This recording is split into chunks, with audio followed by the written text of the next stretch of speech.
nosso socorro vem do Senhor, que fez o céu e a terra. Com as palavras do Salmo 124, versículo 8, eu inicio e saúdo a você, querido irmão, querida irmã, neste devocional dominical online. Que a paz do Senhor Deus seja conosco. Neste devocional temos a presença online, a presença virtual do coro paroquial de Metais, que vai nos trazer o louvor para este momento de reflexão.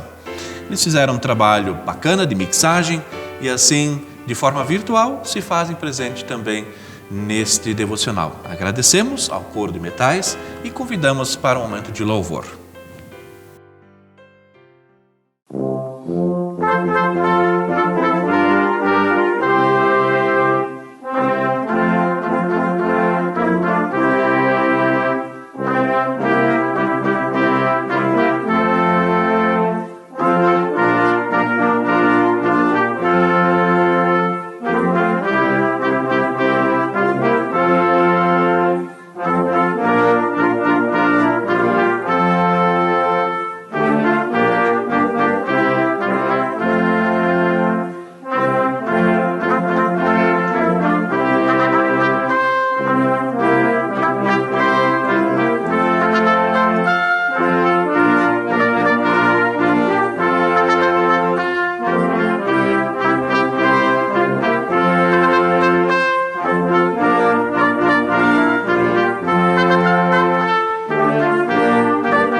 A reflexão para o devocional de hoje, ela está embasada numa pregação escrita pelo pastor Lindolfo Weingarten.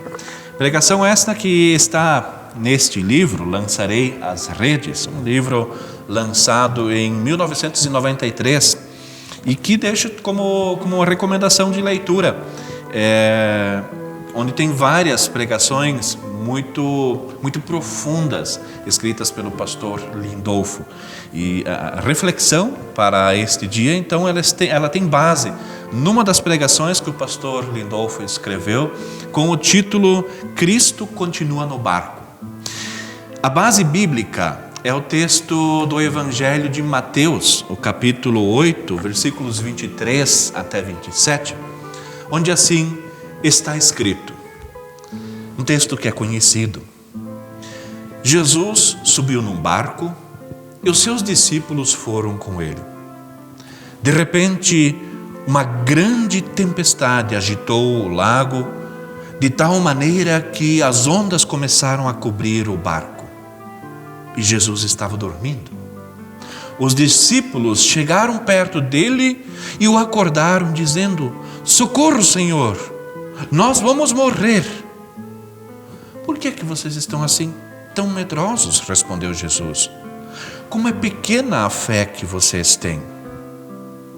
Ele se levantou, falou duro com as ondas e tudo ficou calmo.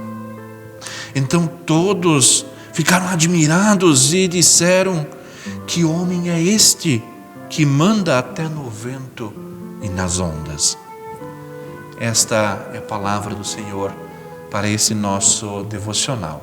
Lâmpada para os nossos pés é a palavra de Deus e luz para os nossos caminhos.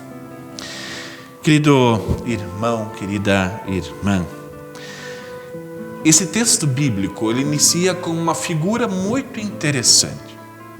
Ele inicia dizendo: Jesus subiu no barco e os seus discípulos foram atrás dele.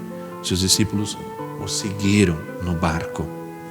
Que imagem, que figura bonita é essa.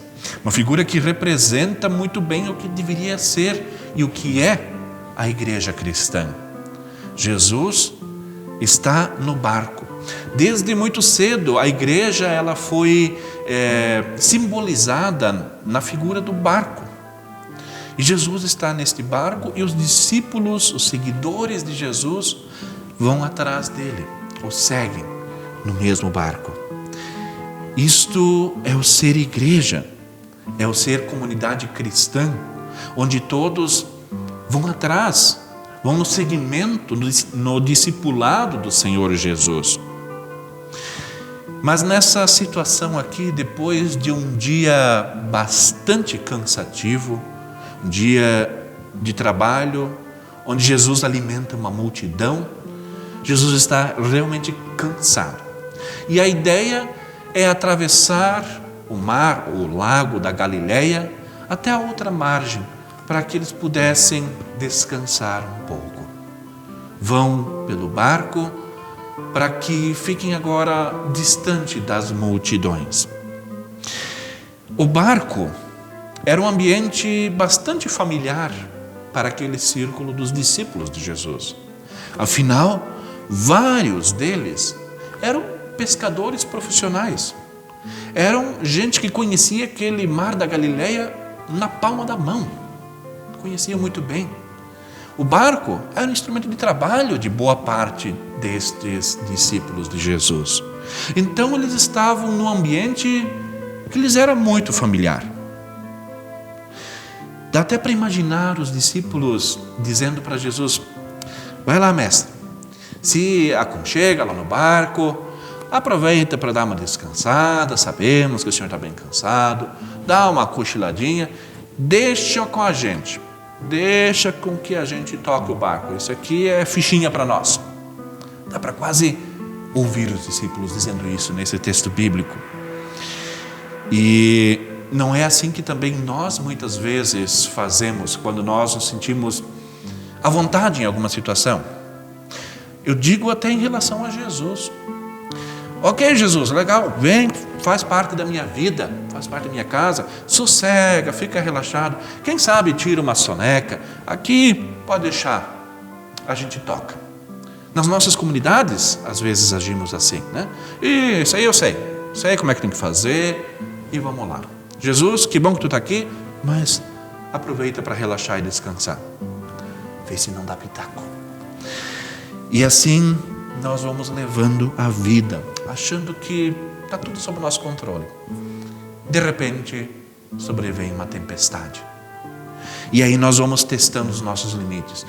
Os discípulos botaram todo o seu conhecimento na prática. Testaram todas as suas habilidades, as suas forças, manobrando aquele barco, no remo, nas velas. E o barco fazendo água. E eles, pescadores experientes, deram tudo de si. No entanto, mesmo estes discípulos tão experientes, chegaram de repente à conclusão que eles não tinham como vencer aquele temporal. E então acordam o mestre. Jesus, nós vamos morrer. Ao fazer isso, eles reconhecem que eles não são capazes de dominar uma situação que talvez achassem que eles tinham muito conhecimento, mas de que o temporal era mais forte do que eles. E de que Jesus, sim, ele poderia fazer alguma coisa. Jesus, então, é acordado e repreende a pequena fé dos discípulos, repreende o vento e as ondas, e então faz-se grande bonança. Querido irmão, querida irmã, Jesus quer estar no barco da nossa vida. Até aí, tudo bem. Nós até ficamos felizes com isso, né? Gostamos até de colocar em letreiros ou até em postagens, né? Eu e minha casa serviremos ao Senhor, ou coisas do tipo. Gostamos que Jesus esteja presente em nossa vida. No entanto, Ele quer assumir o comando da vida. Talvez nós preferimos que Jesus também venha junto, esteja conosco, mas que Ele fique no seu cantinho, que possa dar o seu cochilo, talvez, né? E assim a gente vai tocando a nossa vida conforme nós queremos, sem que Ele tenha alguma interferência. Puxa vida, mas por que Jesus não acordou sozinho? Por que Ele não se deu conta de tomar as rédeas da situação logo? Jesus não invade a nossa vida. Jesus não age onde Ele não é convidado para agir. Ele espera que nós o recorramos, que nós busquemos por Ele. Os discípulos tiveram que exaurir as suas forças para então clamar ao Mestre. E nós? Quando é que nós clamamos a Jesus? Não é assim que muitas vezes, quando parece todas as alternativas se esgotaram, nós então dizemos, agora só nos resta orar. Não é assim? Como se buscar a Jesus, como se a oração, se o controle, o comando do Mestre fosse um remédio tarja preta, fosse apenas a última opção. Querido irmão, querida irmã, é muito fácil crer, viver a fé quando a vida é favorável. Mas quando enfrentamos temporais, e nós estamos vivenciando um temporal que já dura vários meses, né? Estamos agora no início do mês de agosto, e esse temporal nós estamos vivenciando já desde o começo do ano, desde março, mais precisamente. E em meio a isso, outros temporais também se sobrevieram. E Jesus, Ele está conosco. E Ele espera que nós o chamemos. Não somente para dar uma opinião, mas para assumir o leme da nossa vida. Jesus não quer ser apenas um passageiro do nosso barco. Ele quer ser e precisa ser o comandante. Ele precisa ter o controle da situação. Assim, com toda certeza, nós estaremos bem seguros, bem guardados. O nosso alvo, nosso destino, Ele conhece muito bem, é a eternidade. Ninguém melhor do que Ele para nos conduzir até lá e nos conduzir em segurança. Que nós possamos confiar a direção, o leme da nossa vida ao Senhor, nos temporais e nos tempos de bonança, para que Ele nos conduza através do mar revolto e bravio, para que Ele não nos deixe ficar à deriva, para que nós possamos chegar em segurança ao destino final. Que Deus, em sua graça, conduza a ti e a mim. Amém. Eu te convido a professar a sua fé, acompanhando assim as palavras do Credo Apostólico. Creio em Deus Pai Todo-Poderoso, Criador do céu e da terra, e em Jesus Cristo, seu Filho unigênito, nosso Senhor, o qual foi concebido pelo Espírito Santo, nasceu da Virgem Maria, padeceu sob o poder de Pôncio Pilatos, foi crucificado, morto e sepultado, desceu ao mundo dos mortos, ressuscitou no terceiro dia, subiu ao céu e está sentado à direita de Deus Pai Todo-Poderoso, de onde virá para julgar os vivos e os mortos. Creio no Espírito Santo, na Santa Igreja Cristã, a comunhão dos santos, na remissão dos pecados, na ressurreição do corpo e na vida eterna. Amém.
quero convidar você para silenciar no momento de oração. Oremos. Senhor, perdoa-nos toda a falsa confiança que temos em nós mesmos. Perdoa-nos toda a segurança orgulhosa que nos faz dispensar Tua ajuda. Se a tempestade nos angustiar, se o barco da nossa vida ameaçar afundar, que então saibamos recorrer a Ti, nosso único Salvador, e que o saibamos fazer também em tempos de bonança. Faze crescer a nossa fé tão pequena e mesquinha. Faze crescer a nossa confiança em Teu poder. Tu és o Senhor da tempestade. Louvado seja o Teu nome. Pai nosso que estás nos céus, santificado seja o Teu nome. Venha o Teu reino, seja feita a Tua vontade, assim na terra como no céu. O pão nosso de cada dia nos dá hoje e perdoa-nos as nossas dívidas, assim como nós também perdoamos aos nossos devedores. E não nos deixes cair em tentação, mas livra-nos do mal, pois Teu é o reino, o poder e a glória para sempre. Amém. Querido irmão, querida irmã, assim nós chegamos ao findar de mais um Devocional Online. Agradeço a sua companhia e rogo que o bondoso Deus possa guardar a ti e te abençoar. Que o Senhor te abençoe e te guarde, que o Senhor faça resplandecer o seu rosto sobre ti e tenha misericórdia de ti. Que o Senhor sobre ti levante o seu rosto e te dê a sua paz. Que assim te abençoe, Pai, o Filho e o Espírito Santo. Amém. Que a paz de Deus seja contigo, uma ótima semana e cuide-se.